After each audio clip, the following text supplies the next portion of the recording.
상가를 좀 보실 줄 아시는 분들은 네. 사실 후면 상가들을 선호를 하시는 분들도 많아요. 네네. 단순히 그냥 후면 상가 그 기준이 있죠. 그렇죠. 네. 네. 그 기준이 이제 지금 우리가 걷는 이 비봉 중심상업지역 뒤편과 같은 이런 먹자 상권이 형성될 수 있는 곳들은 네. 당연히 초반에 사실 전면부들은 분양이 빠르게 잘 완료가 되거든요. 네네. 근데 이제 후면부 같은 경우에는 이제 정말 보실 줄 아시는 분들이 이제 선투자들을 많이 하시는데, 실제로 먹자 상권이 형성이 완료가 됐을 때는 오히려 전면부보다 후면부 가격 상승이 더 높습니다. 실제로도 그렇습니다. 네, 실예가 있고요. 저도 이제 초창기 상권에 대해서 이렇게 보다가 네. 상업지 투자, 상가를 전문적으로 투자하시는 분들이 후면 상가들에 대해서 이제 투자들을 하시는 거 보고 사실 저도 좀 의아했었는데, 나중에 조성이 다 완료가 되고 활성화가 되다 보니까 왜 이분들이 후면 상권을 선호들을 했는지 그 이유에 대해서 알 것 같더라고요. 그리고 지금 여기 보시면 제가 먹자 상권 설명을 드렸잖아요. 네. 뭐 중간에 횡단보도라든지 이 도로 폭이라든지 이런 것들이 상당히 중요한데, 전폭 겸용 택지들 같은 경우에 사실 가장 문제가 먹자 상권이 대규모로 활성화가 되면 주차 문제가 사실 가장 큰 부분이거든요. 맞아요. 근데 지금 이렇게 보시는 것만 봐도 상당히 차폭이 넓습니다.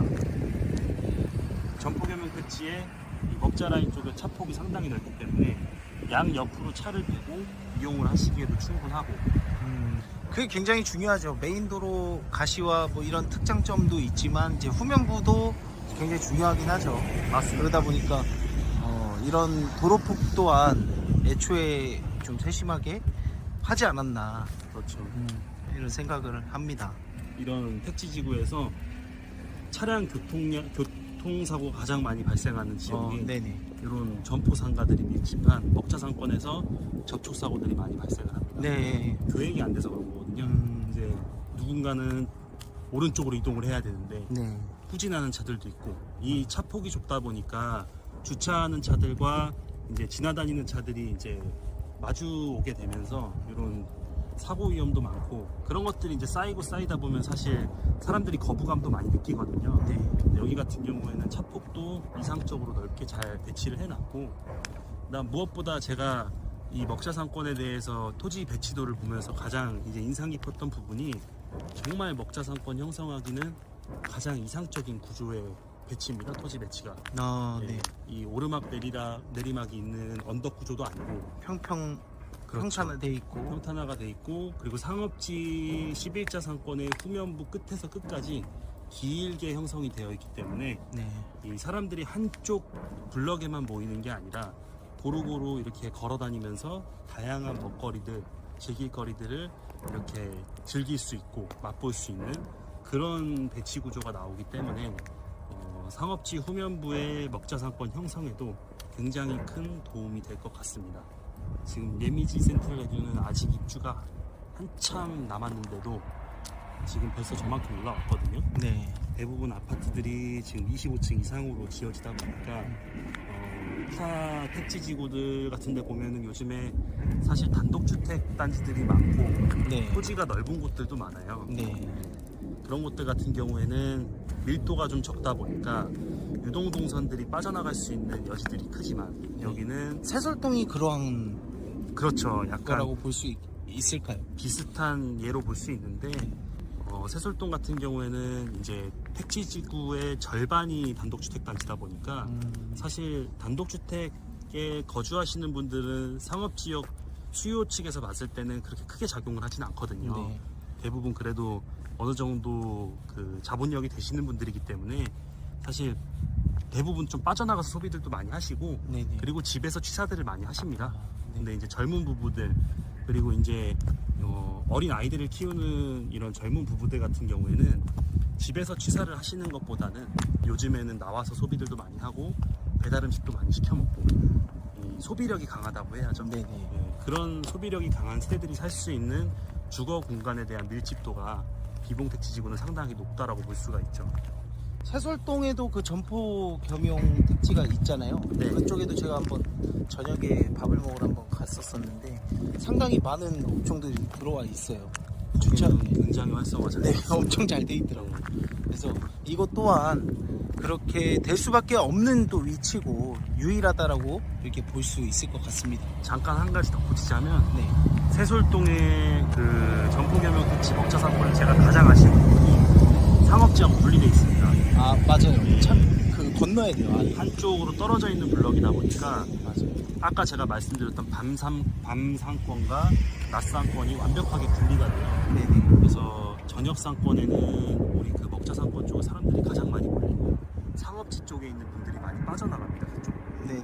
근데 여기 같은 경우에는 분리가 먹자와 없이? 상업 지역이 붙어 있기 때문에 사실 후면부 그 다음에 이렇게 될 경우에는 전면에 있는 프랜차이즈도 사실 어떻게 보면은 반사의 이익권이거든요. 네. 밤에도 우리가 커피를 마실 수도 있고 네네. 프랜차이즈 하다못해 우리 술 먹고 나면 배고프잖아요. 네 맞아요. 롯데리아 가서 햄버거 먹어야 또 해장하는 거 네. 아닙니까? 맞습니다. 저는 여기서 술 먹고 롯데리아 가서 햄버거도 먹고 네, 그렇게 되지 않을까.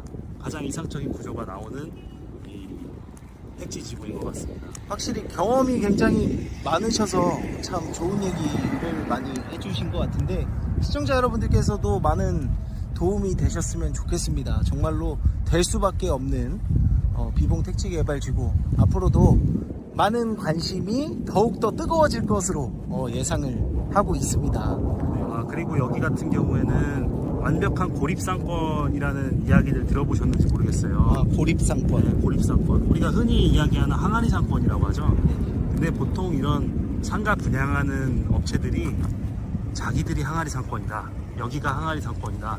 모든 수요가 여기로 몰릴 수밖에 없다. 근거 없이 근거 없는 그냥 광고들을 말만. 하지만 네. 저는 이제 이론적으로 설명을 드릴 수가 있습니다. 맞습니다. 여기 같은 경우에는 일단 첫 번째 상업지 비율 자체가 굉장히 적고요. 네. 타 택지지구나 신도시의 절반 이하 그 면적이 비율이기 때문에 밀도 있게 몰릴 수밖에 없는 구조가 나오고, 그리고 여기서 사실 다른 대도시로 빠져나갈 수 있는 거리가 멀어요. 네 맞아요. 하다못해 지금 가장 가까운 곳이 이제 상록수역, 남양, 봉담 쪽인데 네. 직선 거리만 계산해봐도 6.5km 이상 나옵니다. 차량으로는 한 20분 이상 20분 이상 네. 가야 되는 거죠. 그러다 보면 여기서 사실 밥 한 끼 먹자고 20분을 차를 타고 나가진 않아요. 그렇죠.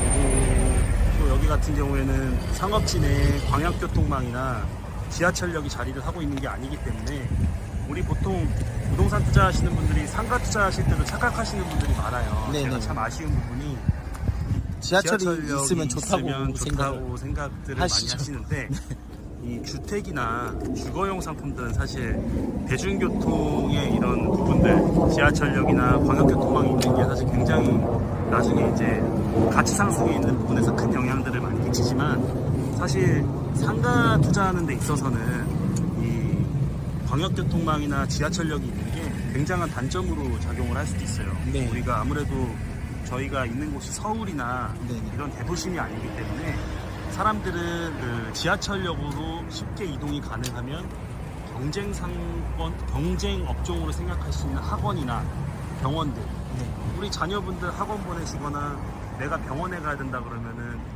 보통 대도심으로 빠져나가지 않습니까? 네. 근데 교통이 편리하면 더 많이 빠져나갑니다. 네. 하지만 여기 같은 경우에는 이런 광역교통망이나 지하철역이 없기 때문에 사실 경쟁 업종에 있는 그런 업종들이 들어오더라도 이 택지지구 내에서 소비를 할 수밖에 없는 구조지, 이제 예를 들어서 도보로 한 5분 10분 거리에 지하철역이 있다든지 아니면 대도시로 갈 수 있는 광역교통망이 자리를 하고 있다고 하면 글로 빠져나갈 가능성도 높습니다.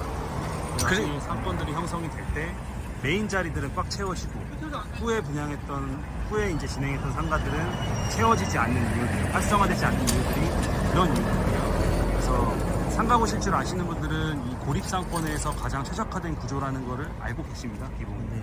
네, 그래서 그런 부분들을 오히려 더 높게 평가하고, 네, 그게 이제 오히려 더 장점이다 라는 말씀들을 많이 합니다. 그래서 컨설팅 하시는 분들도 오셔가지고 와 여기는 진짜 너무 좋다고 이렇게 얘기하시는 분들이 실제로 굉장히 많은데, 저도 자신 있게 현장 내방해서 보시는 걸 추천드립니다. 사실 우리가 이렇게 막 여러 가지 자료나 데이터나 이런 영상으로 설명을 드리는 것도 좋지만 실제 와서 저희랑 같이 상담 받아보시고 이렇게 상업지역을 걸어보시면 제가 말씀드렸던 부분들, 우리가 지금 서로 이야기 나눴던 부분들이 정확히 어떤 이유에서 우리가 이런 이야기들을 나눴는지 말씀을 드렸는지를 금방 느끼실 수 있게 될 겁니다. 충분히 이해가 되실 거로 생각이 됩니다. 그래서 현장에 꼭 오셔서 상담을 계약을 떠나서 상담을 한번 받아보시는 게 가장 좋을 것 같습니다. 대표 오늘 좋은 얘기 많이 나눌 수 있어서 너무 감사했습니다. 네, 감사합니다. 네, 이상 강살 마스터즈 마스터 신 팀장이었습니다. 감사합니다. 감사합니다.